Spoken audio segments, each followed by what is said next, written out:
أعوذ بالله من الشيطان الرجيم. بسم الله الرحمن الرحيم.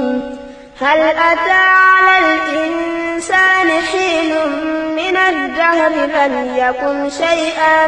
مذكورا إنا خلقنا الإنسان من نطفة أمشاج نبتليه فجعلناه سميعا بصيرا إنا هديناه السبيل إما شاكرا وإما كفورا إنا أعتدنا للكافرين سلاسل وأغلالا وسعيرا إن الأبرار يشربون من كأس كان مزاجها كافورا عينا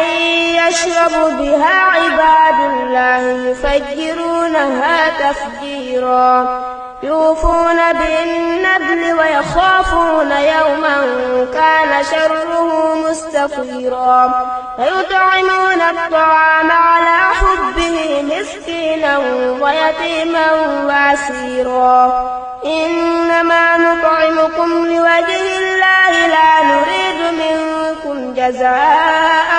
ولا شكورا إنا نخاف من ربنا يوما عبوسا قمطريرا فوقاهم الله شر ذلك اليوم ولقاهم نضرة وسرورا وجزاؤهم بما صبروا جنة وحريرا متكئين فيها على الأرائك لا يرون فيها شمسا ولا زمهريرا ودانية عليهم ظلالها وذللت قطوفها تذليلا ويطاف عليهم بآنية من فضة وأكواب كانت قوارير من فضة قدروها تقديرا ويسقون فيها كأسا كان مزاجها زنجبيلا عينا فيها تسمى سلسبيلا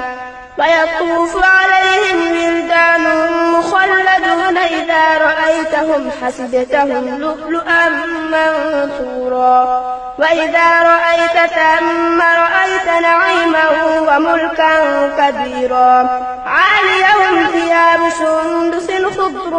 واستبرق وحلوا وساور من فضة وسقاهم ربهم شرابا